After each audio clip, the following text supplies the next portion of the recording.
खेती यानी एग्रीकल्चर के पॉइंट ऑफ व्यू से देखें तो इंडिया के मैप पर राजस्थान अच्छी खासी जगह रखता है। तो ऐसे में आप जानते हैं कि राजस्थान का किसान क्या कुछ कर सकता है देश के लिए।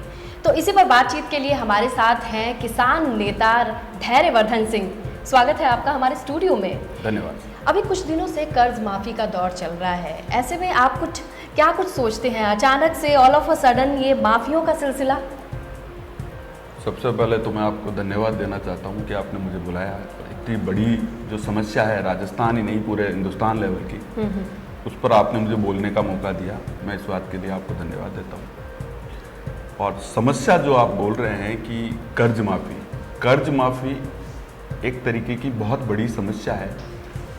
किसान इतना कमा नहीं पाता जितना वो कर्ज चुका सके। अपना घर का खर्चा भी वो पूरे साल का नहीं कर पाता, वो किसी भी हालत में कर्ज को नहीं चुका सकता। मैं आपको उदाहरण दूंगा इसके लिए।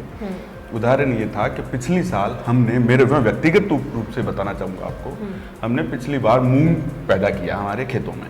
तो 8,000 रुपये हमको मूल्य की रेट मिली। ठीक है। और हमारी कुछ ईल्ड भी अच्छी हुई, पैदावार भी अच्छी हुई जी।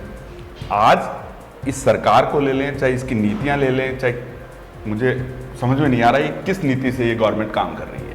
मैं आपको ये कहना चाहता हूं कि आज मूंग की जो कीमत है वो मात्र 3900 रुपये है। कहाँ 8,000 थी और कहाँ 3900 रुपये है।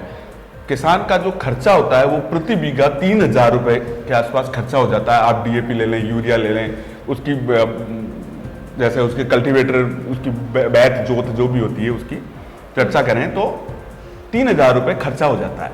1,000 रुपये किसान को मिलता है। अब उस 1,000 रुपये से वो साल भर का, और हमारे राजस्थान की तो समस्या है कि राजस्थान में तो ज्यादातर जो भूभाग है वो एक बरसात की खेती पर डिपेंडेंट है। वहां पर तो नहरी इलाका भी नहीं है। नहरी इलाका तो केवल एक राजस्थान के नाले, केवल आपका गंगानगर मान लें या हनुमानगढ़ मान लें या छोटा मोटा बीकानेर का क्षेत्र मान लें।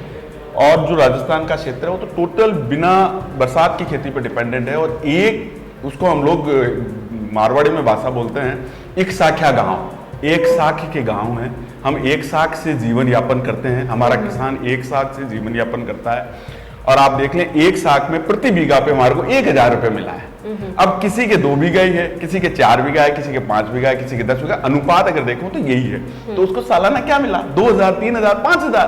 तो वो अपना जीवन यापन 2,000, 4,000 के अंदर कैसे कर सकता है?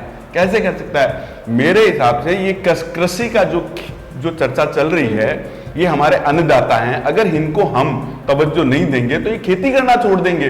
घाटे में कोई काम नहीं करेगा। अगर काम नहीं करेंगे खेती खत्म हो जाएगी। तो आपको और हमारे को खाने के लिए कहां से मिलेगा?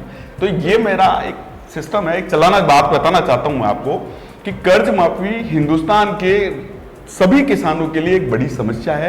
उन्होंने जो कर्ज लिया है वो किसी भी हालत में उनसे चूकने की स्थिति नहीं है। जो आदमी 2,000 रुपये सालाना कमा रहा, सालाना बोल रहा हूं मैं आपको, 2,000 रुपये, तो वो आपके कर्ज को नहीं चुका सकता। तो इसको कर्ज माफी एक बड़ी समस्या है। कैसे भी तरीके से इसकी समस्या को हल किया जाए, सरकारें इसके अंदर इन्वॉल्व हो, एक कमेटियां बनाई जाए। और हो सकता है बड़े किसान हो, उन लोगों को मत करो, लेकिन जो गरीब किसान है उन लोगों का कर्ज माफ होना चाहिए जी। अब मेरा मानना है।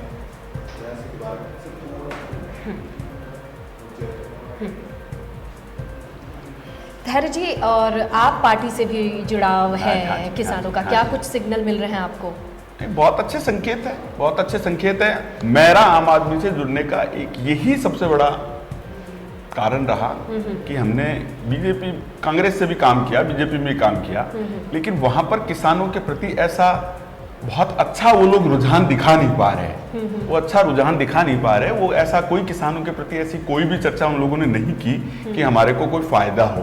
तो 2,000, 4,000 रुपये सालाना जो कमा रहा है उनको परेशान किया जा रहा है। चर्चा ये है, इसी कारण आम आदमी पार्टी से जुड़ने का एक चर्चा है, एक दिमाग है कि हो सकता है कि हमारे को नई पार्टी किसानों के लिए कोई राहत की कोई चीज़ ला सके। और हम जो भी नेता है हमारे, उन लोगों से हम चर्चा भी करेंगे, बात भी बढ़ाएंगे, उनको इन समस्याओं के लिए बताएंगे भी कि हमारी ये समस्याएं राजस्थान के अंदर। तो धैर्य जी, बहुत बहुत धन्यवाद, शुक्रिया आपको। आपकी नई राह, नई उम्मीद, नए बदलाव की ओर लेकर जाए और राजस्थान के किसान को ही नहीं, पूरे देश के किसानों को उनका हक मिले। धन्यवाद। Thank you so much. है।